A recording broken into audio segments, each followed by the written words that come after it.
Әйел деген бір еркекке бақ болса, бір еркекке сор деген. Менің әкеме сор болған мына екінші мамкам. Сылаңдап келіп 2 жыл тұрып зып берді. Осы 2 жылды бірі қашып, бірі қуып жүріп әупіремдеп өтірді. Негізі о баста бір мекеме қолында тұрған бас инженер дегенге байлығы бар еркек деп есеппен тисе керек. Құдай жарытпаған сол ұжымы КСРО мен бірге құрдымға кетіп, менің әкем жұмыссыз қалды. Оны көрген мамкам ақшасы бар онарға секірді. Сөйтіп екеуі келісіп, Балқия мен әкемді тастап кетіп отырды. Оған шыдамаған әкем араққа салынып, соңында кешегі подземкадан бірақ шықты. Содан осының бәрін көріп отырған Балқия мына қылығыма ештеңе айта алмады. Айшуақты ажырастырып алған мен. Керек болса Айшуақ тағы бір байға тиеді. Тіпті үйленбеген жігітке тиеді деп бірақ айттым. Сонымен бәрінің үні өшті. Ұят, ұят деп басыңды бұға берсең, басыңа тұшады. Мұнда сенің қаймағы бұзылмаған Қытайыңның қазағы жоқ дедім. Осыдан соң Нұржігіт те, Дүржаны да қайтып маңайыма жоламады. Ал анау жиенім ғой тіпті қарасын батырды. Жауырына тиген көсеу жанына батса керек. Көз аларып қатты ышқынып кетті. Сенесіздер ме? Сонда маған Балқия кеп. Еркекке қол көтергенің жарамады қызым. Сәл былай кезеген боп, қорқытсаң болар еді. Еркек дегеннің киесі болады дейді мүләйімсіп. Анау алқаштың киесі де бәлесте жоқ. Көрерсіз уақыты келгенде деп жекіп тастап едім. Тап осы күні естіп отырып. Сен қызым көріп келекенсің. Соның дұрыс шешім болған екен деп қояды. Өйткені ол алқаш адам болмай кетті. Осы күн ішше өз шешесін ұратынды шығарыпты. Ондай еркектен садағам кетіп байсыз өтсін менің Айшуағым. Туған шешесі қорғай алмаса, мен қорғаймын. Айтқандай сонымен апа, қызыңды Ғазизге бересің бе жоқ па деп сұрадым. Мұның сол баяғы ұяты бар. Ұят қой қызым, мұнымыз дұрыс болмайды дейді. Болғанда қатып кетеді. Бересің дедім бе бересің деп құлағына құйып жібердім. Негізінде Балқия қызын сол кезде неге бергісі келмеген арадан бірнеше жыл өткенде барып түсіндім. Оны кейінірек айтармын. Енді әкем үшін болған шайқасты бастайын. Бұл есімі Нұржан деген қазақ жігіті. Мұндай арам тамақтың атын жаттап алыңыздар. Нұржан. Әу баста аға деп барып мұңымды айттым. Мен оны бір өлімнен аман алып қалдым. Еміне бәленбай мың ақшам кетті. Қызы болсаң төле деп айқайлап берді. Қатын мен қатынша айтысқан осыны көрдім. Өзі еркек емес ез екен. Жағдайыма қарап төлейін. Қанша ақшаңыз кетті десем, 300 мың теңге беріп ал да кет дейді. Ол жылдардағы орташа көліктің құнымен тең. Ондай ақшам жоқ дедім. Себебі бұл үлкен ақша деп айттым. Ақшаң жоқ болса неге келдің? Мен сені шақырдым ба? Аулақ жүрші менен дейді. Сонда бар ғой, беті бүлк етпей кәдімгі қатындарша айтса бастады. Әкең ауырған кезде қайда қалдың? Кімнің астында жаттың дейді болмаған. Ол аз десеңіз, бірақ сендей қатынмен мынаған ұқсаған маскүнемде жатпаса, есі бар еркек жата қоймас дейді күкірлеп. Мұнысы да ештеңе емес еді. Осы сөзді айтып көлікте отырған әкемді көрсетіп тұр. Яғни өзіңнің әкеңе ұқсағандар жатпаса дегендей сарындағы сөз. Сонда бар ғой, тіпті де менсінбейді мені. Әкесі жүрген маскүнем қызының қолынан не келеді десе керек. Міне, тап осы мынаған ұқсаған деген сөз мені орнымнан көтеріп, Құдай медет берді сонда. Көлігіме салып барған қара көсеуімді алып тап бердім. Өзіміз тап осы күнгі Талғар трассасының бойында тұрамыз. Бұл да жұдырығын көтеріп ұмтылған болды. Жоға, оң иығын кеп, шойын көсеумен тигенде қайқаң етіп кейін шегінді. Әне саған, қырғын төбелес. Бұл көлігін айналып қашып жүріп, мен соңынан қуып ұрып жүрмін. Өзі де бұл қарын біреу еді. Соңда тоқтаған көліктердің арасына барып жасырынды. Біздің мұңымызға әп сәтте біраз көлік жиналып қалған болатын. Солардың біреуі көмектесіп әкемді көлігіме салып үйге қайттым. Сондағы Ғазизімнің қуанғанын көрсеңіздер. Ыстық моншаны жағып дайындап, өзі алып келді. Оны өзі жуып, өзі киіндірді. Мұны естігенде балапандарын шұбыртып Шымкенттегі 2 қыз жетті. Сонда байқағаным, әкемнің оң жақ қолы қатып қалған. Не бүгілмейді, не жылмайды. Не болса да ауыр соққыдан болған анық. Бірақ Нұржанның кестім деген тірсегі дін аман екен. Бір қарағанда самайына ақ түсіп 2 жағы қуарған демесең, басқа қорқынышты ештеңе жоқтай көрінген. Оны моншаға барып шашын қиып, сақал мұртын алып жүрген Ғазиз де айтқан. Егер осылай біраз берсе, әрсі бір айға әкем боп шыға келеді, деп ойлағанбыз. Қазірше ыстық тамақ ішіп күш қуатын жинасын, сонан соң бір малды сойып әруақтарға Құран оқытармын деп жүргенмін. Алайда соңымнан қат кеп, кешегі жол үстіндегіміз үлкен дауға айналды. Себебі әкем анау малғынға қамқор болар ешкімім жоқ деп жазып берген екен. Ал оның соңы белгілі. Айомка 3 күн сотқа қатынады. Мүмкін сол үшін күніміз 3 айға созылар ма еді. 3-ші күн таң қылаң бере. Менің әкем ойда жоқта өмірден өтіп, ісі өздігінен жабылды. Сөйтіп соңғы 6 жылда қаңқып жүріп көшеде өтірген әкем бақилық болды. Әбүйір болғанда ұл қызынан бір уыс топырақ бұйырды. Ал енді бақыл бол әкешім.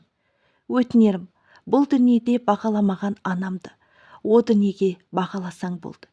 Біз саған ризамыз. Басыңа барып Құран бағыштап тұру біздің парызымыз һәм міндетіміз болсын. Міне, осылайша 7 атадан бері жалғыз тұяқтық жалғасып келе жатқан Тарғынның баласы Ерсін дүниеден озды. Құдайдың құдіретінде шек жоқ, қараңыз. Ерсіннің ұлы Ғазиз деген жалғыз қалды. Ол осы күні Ғазиздің қанша баласы бар? Ол қазірше құпия бола тұрсын. Мен Ғазиз ханыма қайтып оралайын. Сонда маған қызын бергісі келмеген Балқия біздің Ғазиз үйленгенде қатты ауырып қалды. Себебі ол сорлыда ұл жоқ, онарынан бала көтермеді. Содан іш тартып менің інімді бала қып жүрді. Айтып едім, ауылда тұрғанда 5 қыздың төсегін бөлек салып, өзі Ғазизді бауырына басып жататын. Онысын бізге ұл бала бөлек жату керек, әйтпесе қыз мінезді ынжық болады деп түсіндіретін. Сөйтсем анасы жоқ жетім бала ғой. Енді бұл менің балам деп жүрген екен. Әрине, оған ешкімнің қарсылығы жоқ. Түптеп келгенде мен де оның қызымын деймін. Бірақ өз ұлындай көріп жүрген балаға өз туған қызды қалай қатын қып берсін? Кімнің болса да келінжан деп отырып келіннің қолынан шай, тамақ ішкісі келеді. Бұлайша айтқанда, қай ана келін жұмсақысы келмейді дейсің? Сонда барып түсіндім. Балқияның ойынша мұның екеуі де бір туған. Бірі асырап алған өз балалары. Ал менің ойымша бұл екеуінің қандары бөлек. Демек екеуін үйлендірсе әбден болады. Қысқасы мен сонда қателеспедім. Балқиядан Ғазиз ханды тартып алдым. Мұның әбестігі жоқ еді, егер Балқиялар Қытайға кеткені болмаса. Інім есейіп ер жетті, үйленетін жасқа келген еді. Бір күні Қытаймен арасы үзілмеген Балқиялар сонда кетті. Мен сол сәтті пайдаландым. Алайда бұл бұрынғы қақаңдаған Балқия емес. Мына өмірден түңілген Балқия. Қайтсын, жасы біразға келді. Қос қартайтын бай жоқ, не ұл жоқ. Сол үшін де қазір маңдайын әжім торлап, самайын ақшалып, әбір жеген Балқия бұл. Негізі адам мұндайда шүкір айту керек. Еркек тұяқ болмаса да іштен шыққан 3 қызы бар. Мен бұл бейбақта ұл түгіл, қыз да жоқ. Ал Саматым болса 2 арада жүрген бір дүбәра бала. Оның үстіне ол ойлағандай болмады. Менің сезіммен таймадым, жаратқанның өзі кешірсін. Мүмкін мен мұнша жүгірмеспем, егер осы екеуіне махаббат ұшқын көрмесем. Өйткені бұл екеуі тетелес өсті, бірге жүреді, жұптарын жазылмайды. Тіпті бір күні мынандай қызық болды. Шымкенттегі апалары алып кеткен Бибігүлдің соңынан бұл да талай тартып тұрды.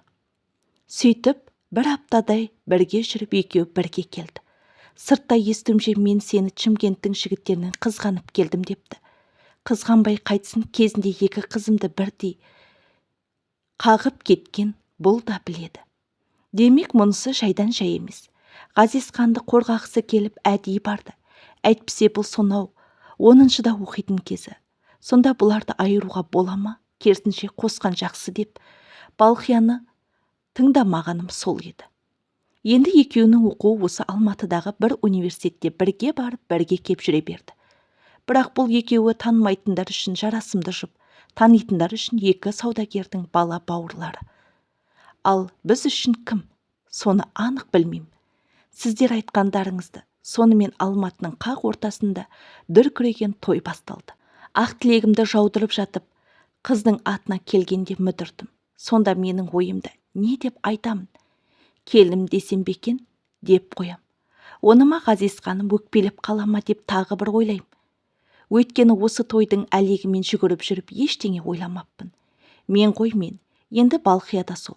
Балам деп күбірлеп мыңқ-мыңқ етті. Сосын мұның тағы бір қызығы, Ғазизханды келінім деуге мен ұялсам, Ғазизді күйеу бала деуге ол ұялатын сияқты. Осылайша не десек те бұл екеуін Құдай қосты ғой, бақытты болсын болды. Сонымен той өтті, даңғара кетті. Болғанда баяғы бақаныстан бір түрлі хабар жетті. Мұнысы енді Айшуақ үшін тіпті сорақы. Бұл Махамбетіміз мектепке оқып жүрген кез. Ойда жоқта өгей ана әке кіріп келді. Тез үйге келші деген Балқиядан хабар жетті. Ұшып бардым. Қарасам бір жігіт пен жас келіншек отыр. Сонда олар сөздерін әрден қозғай келді. Заңда кесі өлген жоқ, тірі ғой. Оның да құқы бар. Сол үшін аптада 2 күн бізде болады. Бірақ қазірше деп қарап отыр. Басында олардың не айтып отырған түсінбедім. Сөйтсем Исаға белі қатайғанда Махамбет керек болып қалыпты. Сонда бұл 8 жылдан бері қайда жүр? Онан бері 8 жыл өтті ғой. Балам деп қолына бір тиын ұстату түгі іздеп келген емес. Сонда мұны кім түрткіледі екен? Әрине мына келіншектің сценарийін. Мұны шешсе, тек осы келіншек қана шешеді. Себебі әкесі Айшуақ барда қайтқан. Онан соң шешесі, яғни Айшуақтың бұрынғы енесі қайтты деп естіген едік. Демек, ол қара шаңырақта қазір мына келіншек би. Бәрі осының идеясы. Анау басын бұғып отырған еркекпен сөйлесудің керегі жоқ. Осы келіншектің сөзге тарта беру керек. Сонда бар ғой, Балқия өзі науқастанып жүрген. Ал Айшуақты түсінем. Басқа қатын алған бұрынғы байының үстінен өлсе де кірмейді. Қарасам қазан көтеріп Балқияның өзі жүр. Сонда бұл қатын мына екеуіне ет асып бермекші ме деп соңынан шығып. Қазан көтеріп неғып жүрсіз апа деп сұрадым. Құдай қонақ қой, қайтейін дейді сөзін сығымдап. Осынан ақ Балқияның іші қан жылап тұрған білуге болады. Бұл енді жыламай қайтсын. Менің Ғазизімді бұрынғыдай еркелете алмайды.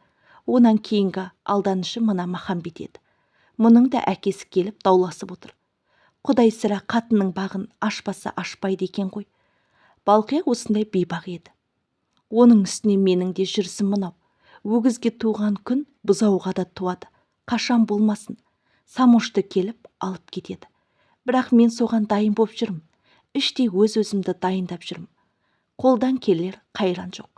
Сонымен қолымды бір сілтеп, дастархан басына кеп жайғастым. Ал не керек? Енді айта беріңіздер. Мен де осы үйдің қызымын деп бастадым. Сіз бұрын қызы болған шығарсыз, қазір құдағи боларсыз деді әлгі келіншек. Міне осыдан ақ ішім сезіп бәрі белгілі болды. Бірақ тоқтауға болмайды, әрек барып көру керек. Сен айтшы маған, Макош керек болса 8 жылдан бері мына кісі қайда жүр екен деп сұрадым. Қысқасы аузы көпіріп жас келіншек қып-қызыл заң айтып кетті. Алайда сотқа береміз, бәрін заңды түрде шешеміз демейді. Боқтан өзге нәрселерді айтады. Құдай-ау, 15 күн біздің үйде, 15 күн сіздің үйде болады деп бір соқты. Оған мектебі бар ғой, сабағы қандай болады дегеніме ауылдағы ағам, мектеп директоры, бәрін сол жасап береді деп күйдірді. Қысқасы мен сұраған нәрсенің бәріне жауап беріп келді. Соңында сотсыз ұрыс керіссіз сөйлесуге болады ғой деп қойып қалды. Мен сонда иә, дұрыс, иә деп ығына жығылып, сөзін қоштап отыра бердім. Бұл отырып біраз сайрады. Өзі де суылдап тұрған бұлбұл екен. Сонда мен, Балқия құдағи, мына шантажисті қатынғы енді қомақты ақша дайында деппін ішімнен. Қысқасы, біз асығыспыз, тамаққа қарамаймыз деген екеу шығып кете барды. Себебі алдағы 2 күн хабар өзімізден болады деп, оларды алдап шығарып салдым. Сонан Балқиямен отырып ақылға салдық. Әрине, мұндайда арқа сүйейтін Асқар ағамыз бар. Оны шақырдық. Сөйтіп, ол екеуінің сұраған ақшасын беретін болдық. Бірақ бәрін фикциямен, бақылаумен беретін болдық. Әйтпесе енді бұл екеуін Балқия құдағиым ешқашан құтылмайды. Қит етсе алақан жайып, ақша деп келеді де тұрады. Мына мен оған жол бермеймін. Керек болса екеуін де статьяға ілдіріп жіберем. Көрсін кімнің кім екенін. Өздерінше Балқияны жуас деп қорқытып ақшалғысы келіп отырған түрлері ғой. Тіпті біздің жағдайымызды біраз зерттеп біліп алыпты. Мына бұлбұл қатынның идеясы. Менің сонда байқағаным, бұл қатын таза аферист. Ал анауың жүрген бір есеркек. Түптеп келгенде мұның екеуінде де Махамбеттің керек жоқ. Бұларға ақша керек. Тапқан екенсіңдер ерексіп егісетін адамды. Беттері бүлк етпей қалай келіп отыр? Жылама Айшуақ, жылама Балқия. Осы сенбі күні Айымка және 2 шантажист деген өте қызық драма көресіңдер. Оған әлі 3 күн бар. Сонымен біз ойланып жүргенде 3 күн өте шықты. Сол баяғы Балқия, құдай-ай, мыналар қайдан ғана тап келді екен бізді дейді. Мына интернет дамыған заманда таппайшы, вазада бәрі тұр емес пе? Бұл сонда қатты қорқып, күш қуып үрейлене бастады. Ей қыз, баламызды тартып алса қайтеміз дейді келіп. Бұл маған екеуміз құдағи болғалы қызым деуді қойған қыз дейді. Жөн жорықсыз ала бере ма деймін. Білмеймін ғой, Асқар ағаның сұрашы, не айтады екен дейді. Мен ол кісімен сөйлесіп ақылдасып қойғанмын. Ақша бопсалау, бұл статья деген. Тек фикция керек, телефонға немесе диктофонға жазып ал деген. Диктофон болмаса телефонға жазып алуға тас түйін дайынмын өзім. Қысқасы айтқан күні уақыттан кешікпей келді. Тіл дегені сайрап тұр. Басын ұсақтап бастап соңын ақшаға тіреді. Сіздердің де жағдайға қараймыз ғой. Бақыттарыңызды қақтыңыздар. Бірақ бізді де түсініңіздер. Бала болмай жүр, емге ақша керек. Эконы 300 мың деп отыр. Ито гарантия жоқ дейді. Бірақ мен бала сүйгім келеді дейді жыламсырап. Осы эко деген жартылай бақ екен. Сол кезде түсінді, маған экода бұйырмайды ғой дей қайтейін. Жаным ашып кетті мына келіншекке. Бар болса бере салсаң, мұндай ақша жоқ қой бізде. Сол үшін Балқия екеуміз барымызды қосып берсек болар. Мұндайда біздің сауда құлдырайды. Айналым болғанмен саудада жүргендер біледі. Үст-үстіне ақша құя бермесең, әйтпесе аренданы төлей алмай қаласың. Бірақ бір кем дүние деген осы екен. Жас келіншекке обалақ бар. Сонда бәрін жазып алдым ғой. Енді уәдесін алуымыз керек. Және де айтқан бере салмай тартысып көру керек. Біз әрі кетсе тең жартысын берейік. Қалған өздерің табарсыңдар. Шын айтсам бізде ондай ақша жоқ дедім. Балқия сонда қалып ете қалды. Онысын түсінем. Келіспекке баланы алып кететіндей қорқып отыр. Сонда Асқар аға күйеуі сыртта қалған. Біз кафенің ішіндеміз. Қысқасы ойлана келе жары ақшаға қол берісіп келісті бұл келіншек. Енді үйге апарып сол ақшаны берсек болған. Онан соң аман бол дейміз. Ал ақшаны алдым деген қолхатты сол үйде береді. Көлікке отырып үйге қайтқанда маған бір ой келді. Неге дейм? 300 мыңнан тең жартысын келіссе салды. Өйткені эконы 300 мың деп айтты деп 150 мыңға келісе салды. Бұл жерде бір кәркі бар. Сонымен сіңілім, эконы не үшін жақсатпақшың деп сұрадым. Мен мұндайды қолданатын терминдерді білемін, басымнан өтті. Сосын Айшуақты да көрдім.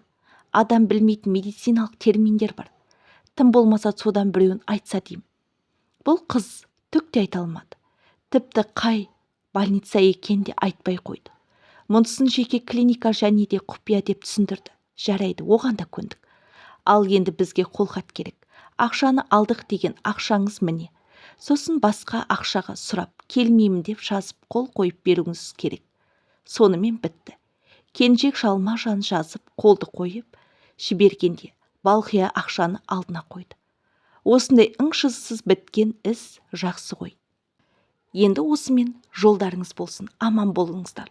Торсықтай ұлды болыңыздар, сіздер сау болыңыздар. Айтқандарыңыз келсін деген қыз кете барды. Құдайым, бұлар енді қайтып келмесін. Торсықтай ұл туып алса болды. Өз құрсағыңнан бала болмауы да бір қасірет. Оны маған ұқсағандар біледі. Мұндайды өз басым ешкімге тілемеймін.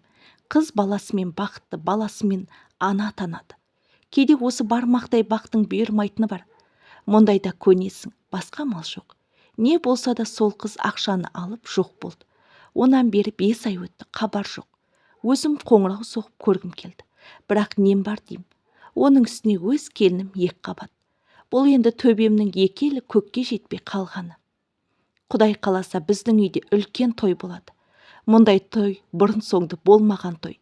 Жарайсың келінкам. Бұл енді жасым 30-дан кеткен кез. Не жанымның дерті. Маған енді өзіме ғана қарау керек. Шынымды айтсам, осы кезге дейін Балқия сүйеді ма, әлде Балқия мені сүйеді ма білмеймін. 30-дан соң сүреңсіз өмір басталды. Бұрынғы байлаусыз шындылық қалды. Інім ұлды болса болды, сол маған алданыш болады. Саматты, Айгүл хабарлас, Самуш жайлы сөйлесейік. Амансыздар ма, тыныштық па деп жауап келді. Әкесінен хабар келді. Ренжімесеңіз келіп, өзіңіз шешші. Мен мұндайдан шаршап кеткенмін. Түсінем ғой сені, бірақ 1 айдан соң ғана. Мақұл. Әкесінен хабар келіп жүрген рас еді. Соңғы 3-4 күндікте базардағы алмат пайда болды. Бір күн болмаса бір күні үйге соғады. Басқа қатын алып, үйімді күйдірер, өздері шешсін. Мен осы әркім үшін соғыса беріп шаршап кеттім, білесіздер ме? Ойлап қарасам, солардың ішінде ең жақыны өзімнің әкем ғана екен. Басқалары Бевка үшін, Бибігүл үшін, Айшуақ үшін, тіпті ақыл тоқтатқан Балқия үшін де күресіппін. Осыдан соң өздеріңіз айта жатарсыздар. Кім кімді көтерді? Балқия мені ма, әлде мен Балқияны ма? Екеумізді Құдай қосты дейтін, онысы рас екен. Не болса да 2 жарты 1 бүтін боп қартайып барамыз. Сонан соң бұлар, енді мен үшін ештеңе қызық болмай қалды. Балқия қартайды, 60-та алқымдап қалды. Ол да жаман емес, Айшуақтың ұлын оқытып жатыр. Ол сорлыны кезінде үйде отырып туған қыз деп шулап еді.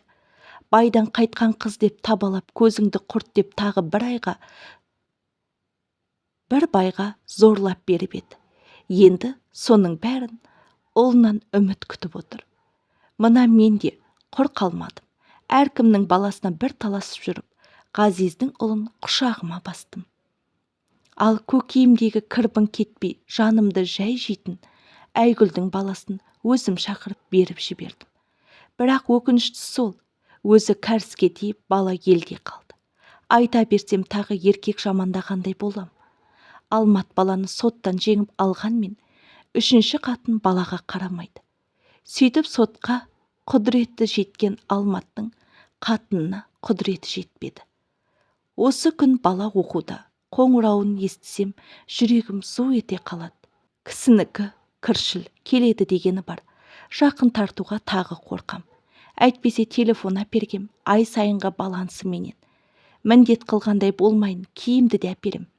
Ал Ғазиз бен Ғазизхан осы күні бір универде жұмыста. Бір ұл, бір қыздың ата-анасы. Бақытты отбасы. Оңтүстіктегі 2 сіңілім, екеуі де бақытты. Бибкамда 5 бала бар. Енді кезге Махамбетте. Керек қылмаған Исатай бәрібір жалғыз қалған дейді. Ал ақшаның не болған білмеймін. Бір ұзынқұлақ эко сәтсіз болды десе, 2-ші ұзынқұлақ келін ақшаны алып, эко жасатпаған дейді. Табам емес, тобам. Бір тамшы қан үшін Айшуақты жылатқан Исатай осы күні жалғыздық жазасын алды. Негізі ең ауыр жаза осы екен, маған ұқсағандар біледі. Енді біздің арамыздағы рекордсмен ай сенім болды. 7 бөпелі болып, Қаскелең әкімдігі тегін пәтер берді. Айлуына 2 балалы, орташа отбасы. Бұрыннан банк сферасында жұмыс істейді. Үйі де маған жақын тұрды. Асқар аға мен Қадиша апа әлі бар. Өмір жастар ұзақ болсын, апамыз 50-ден кетті. Ағамыз 60-ға жетті. Енді қараңыз, теңін тапқан бақытты деген осыдан 5 жылдай бұрын бір жігітпен бас қостым. Ол қазір Facebook желісінде азды көпті танымал кісі. Бірақ 2 жылға жетпедім, себебі намазхан байым әй-шәй жоқ тағы бір қызды жетектеп келді. Бұл оның 4-шісі болмақ. Мен 3-шісі екем. Қарсы болып талақ айтып ем, өте шықты. Аман болсын. Қайтейін, маңдайыма жазылғаны осы болды. Бала бермеді, тартып ала алмадым. Бай бұйырмады, тұра алмадым. Жалғыз жүріп, айқасып 40-тың 5-іне келдім. Тап қазір өкінішім жоқ, бірақ әлі де айтар уәжім көп. Әр пенденің алдында жұмақ болса, менің артымда жұмақ. Оны кейін осы құрдасым жаза жатыр. Айтқандай мамамдағы 2 қыздың бірі гимнастикада, Азия ойындарының қатысушысы. 2-ші осы Алматыда сән салонын ашқан айтқан. Барып көрмеппін. Ол 2 қызға өкпем бар десем артық болар. Жоқ десем өтірік шығар. Ал онар малғын тірі ма, өлі ма, оны бір Алла біледі. Ғазиздің сыртынан көрдім деп жүргені Аслан болуы әбден мүмкін. Өйткені тұрсипаты онарға келмейді, Асланға келеді. Егер онар болса алыстан кетті. Бұл 50-лердегі кісі демек. Сол баяғы Айшуақтың бақытын балталаған Аслан. Аслан айуан екеніне күмәнім жоқ. Енді мамкамды сұрасаңыздар аман есен екен. Бірақ өзін көрмедім, көргім де келмейді. Қазір менің Ғазизімде 4 бала, 3 қыз. Бұл да жалғыз тұяқ болмаса екен деп. Алладан тілеймін. Сол қыздың үлкенімен бүгін базарға барғанмын. Соңымыздан Айшуақ қиылып, екеуміз шай іштік. Онан көлікті қызға қалдырып, екеуміз бірге автобусқа отырдық. Енді әрі қарай осы құрдасым жаза жатар. Және де әкем жайлы жорамалымды ашып жазар деп ойлаймын. Сосын бақыл бол, ай сенем құрбым. Ал енді өзім орысша оқыдым. Қазақ тілді оқырмандарға бір ғана сұрағым бар. Осы дуаң күшті ма? Жаратқан иең күшті ма деп қазақ айтатын сөз. Не сөз? 40-тың бірі Қыдыр деген. Ойда жоқта кездескен осы 2 келіншектің 45 жылдық ғұмырын жазам деп ешқашан ойламаппын. Ол менің емге барып кеп жүрген кезім. Арғы жақтан достарым отырғызып жіберді. Мына жақтан түсіріп алады. Сондай күннің бірінде ортаңғы есіктен кіріп жатқан орындыққа отырғыза салған. Бұл 11-ші автобус. Сонау саяхаттан Алтын Ордаға дейін лық толып кеп, әрі қарай адам азаяды. Сонда менің азғындар мекені хикаясын жазып жүрген кезім еді. Әрине, орындыққа отырғаннан телефонға шықшы ем. Сонымен әуре боп отырып Алтын Ордаға жетіппіз. Бұл жер бәріңізге белгілі ВИЧ Алматы деп аталатын күнделікті кептеліс және де көп адамның соңғы аялдамасы. Сол аялдамадан біреулер түсіп, біреулер мініп жаттыр. Маған әрі кету керек, қолымда телефон. Оқырмандарымның жазған пікірлерін қарап отырғанмын. Қасыма кеп бір келіншек отыра салды. Жас шамасы өзімен қарайлас. Балдағымды ысырып қойып өзімше орын бергендей болдым. Бірақ әлгі келіншек телефоныма үңілгендей болды. Онан қалтасына қолын салып, өз телефонын шығарып қарай бастады. Көз қиығын салып қарап отырмын. Бұл да осы азғындар мекенін ашты. Өйткені шығарманың суретінен анық көрініп тұр. Комментария жаздыңыз ба, қарындас деп сұрадым. Не комментария дейді таң қалып. Осыны жазып жүрген жігіт комментария сұрап отырады ғой, білесіз ба дедім. Жоқ, мен комментарий дегенді оқымайды екем. Бірақ оқиғаның өзін оқып жүрмін. Онан әрі үнсіздік басталды. Өйткені ол өз телефон, мен өз телефонымды шұқылап кеттік. Ішінен азын аулақ адам мінген автобус қозғала бастады. Мен бірге жауап жазып жаттым. Сонда бұл келіншек тағы қарады. Сіз өзіңіз комментарий жазасыз ба дейді. Иә дедім. Мен сол комментарий дегенді жазуға қызықпайды екен деп қоя салды. Мен үндемедім. Алдындағы кептеліске тығылған автобус бапылдап жатты. Енді бұл қыз менің қолымдағы телефонға тағы қарады. Қайта қарай бердіңіз ғой. Сізде бәрі дұрыс па деп қойып қалдым.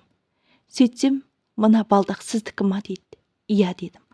Осыны жазып жүрген сіз емессіз ба, аяғы ауыра ма? Сондай сияқты еді дейді. Иә, аяғы жақсы боп қалды. Сол менмін дедім. Шынымды айтсам қуанып тұрмын. Өйткені неге қуанбасқа, егер сенің жазғаныңды оқитын адаммен бір орындықта отырса. болған оқиға ма аға деп сұрады.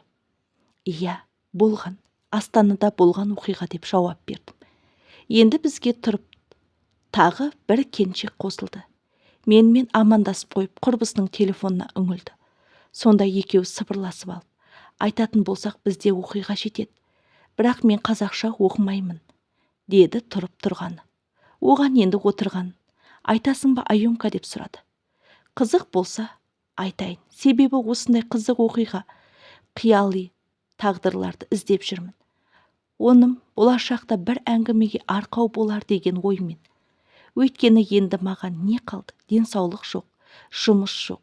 Өзіңді біреулер апарып, әкеліп жүрсе қайдағы жұмыс? Ал үкіметтің пенсиясы кейде 1 айлық дәрі-дәрмегіме де жетпейді. Соңғы 3 жылда осы қаламнан нан тапсам деген ой пайда болған. Ол әлі де бар. Егер де сенің жазғаныңды біреулер оқып жатса, әрине жақсы емес пе? Мысалы, ай жарық оқиғасын бар жоғы 10 000 теңгеге жазғам. Сонда екі келіншек өзара сөйлесіп кетіп, әңгімеміз аяқсыз қалды. Сөйтіп арадан біраз күн өткенде жекеме хат келді. Саламатсыз ба? Қал сұрасып бір қыз. Онан жауап болмаған соң, өткендегі автобустағы келіншекпін. Есіңізде ме деп жазыпты. Әрине есімде. Амандық сұрандым. WhatsApp-қа жазамыз биодағы дейді. Иә дедім. Сонымен осы оқиғаның арқауы шықты. Бастан аяқ айтып берді. Енді менің алдыма жазсам ба, жоқ па деген сұрақ болды. Ал екінші жағынан қарасаң өте аянышты ма, қалай? Негізі тағдыры тым аянышты адамдардың оқиғасын жазғым келмейді. Себебі ай жарықты жазғанда көргенмін. Түрлі пікірлер болды. Біреулер сенсе, біреулер сенбей жүрді. Сондағысы туған ағасы ондай болу мүмкін емес дейді. Бірақ сол оқиғаны Жұлдыз деген бұрынғы менеджерім біледі. Өйткені менің орныма сөйлесіп, жерлерін сұрап, жауап беріп жүрді. Біздің бір дайректе 5 адам отырады. Оны да айта кетейін. Батайдың тау ішінде тастап кеткен Валия қызының тағдыры. Ол соның жалғасын жазды. Мыналар осы оқиғаны жазыңыз дейді. Қысқасы ақылдаса келе жазатын болдым. Тап оқиғадай бір момын, бір тентек екі қыз. Қарап отырсаң, ойдан қырдан Құдай қосқан екі отбасы. Бірінде ана жоқ, бірінде әке жоқ. Шындық қашандашы айтайын. Мысалы, Балқия болмаса, Аюмка кім? Алматыдағы апасы бар делік. Оның өзінің дерті өзінен артылмаған кісі. Осы күні өз баласынан таяқ жеп жүргенін айттық. Сол баласы Аюмкаңыздан 3 жасқа үлкен. Егер бір үйде тұрса, 10 жас қызға арамдық ойламайды деп ешкім айта алмайды. Әсте әуезден жалғыз тарғын, онан ерсін, онан жалғыз қазис. Сонда 3 жетім балапан қайда қалады? Әрине ешқайда жібермей Балқия бауырына басты. Ерсінді жақсы көргендіктен басты ма, әлде бір ауыз орысша білмейтін отбасына Аюмка керек болды ма? Бұл екінші мәселе. Демек мына Балқияға 1000 алғыс, себебі қайтсе де 3 жетімге қамқор бола білді. Ал Аюмканың әкемдегі дуа Балқиядан шығар. Әкемді қатты жақсы көрген екен дегені әбестік болар. Содан кеудесіне қатып жібімей жүрген күдік әлі де бар. Мысалға, Аюмка Думандағы үйі біткенде бар жоғы 26 жаста еді. Сонда жоғарғы ойы. Балқия алдына түсіп, құрдай жорғалаған сайын, мұның менен тілі қысқа деп түсінуі тіпті қателік. Аюмка түгі орта жастағы тіс қаққандардың қолынан келе бермейді. Осы күні суицидке барып жатқандар қаншама. Сол 3 қыздың 3-еуінде ажалдары жіптен болып, 3-еуі де асылып өлген. Және де 3-еуінің қыздарының аты айдан басталып, 3-еуі де туғанда асылған. Сәйкестік пе бұл? Біз өзі Алладан басқаға сенбейміз. Бірақ көріп келдің де Алласы бар ғой. Оны да жаратты. Әрбір пендеге жаратқан бір тылсым күш береді. Содан біреу емші, біреу көріп кел, бірі ұры, бірі қалым. Сенім бар жерде қара судан шипа болады. Осының бәріне Аллаға жетелейтін мотивация керек. Адамның бойында бағып жатқан қасиет аша білу керек. Енді тағы бір құпия. байы өлген Балқия мен қатыны өлген ерсінің арасына не болды? Жақын қатынас болды ма жоқ па? Екінші күдігі. Себебі есінде сорпа пісіріп үйге шақыратын дейді. Әкем сорпаны жақсы көретін. Балқия оны қайдан біледі? Кім айтты оған дейді. Демек араларында бірдеңке болды. Балқия соған үміттенді, бірақ әкемді Катя жолдан ұрды дейді. Бұл да белгісіз жұмбақ нәрсе. Әкеңді сол қатыннан айырсаң адам болмайды деп талай айтты. Әкем шынымен де адам болмай кетті.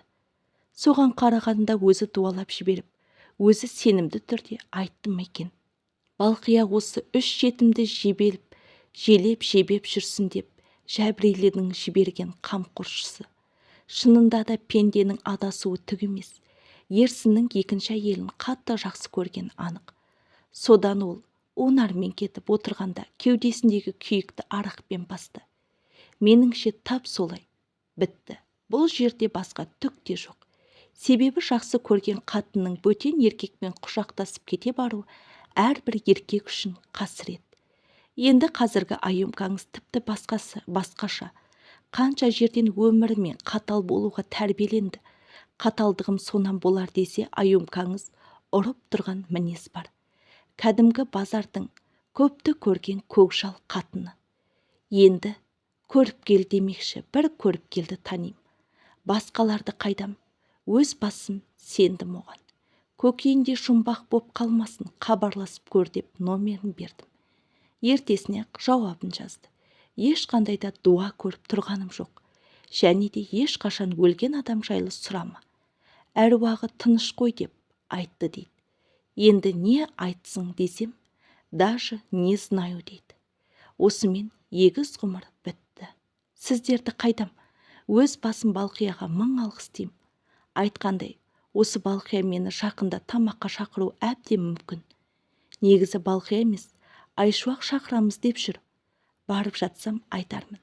Бірақ бұл енді тіпті басқа оқиға.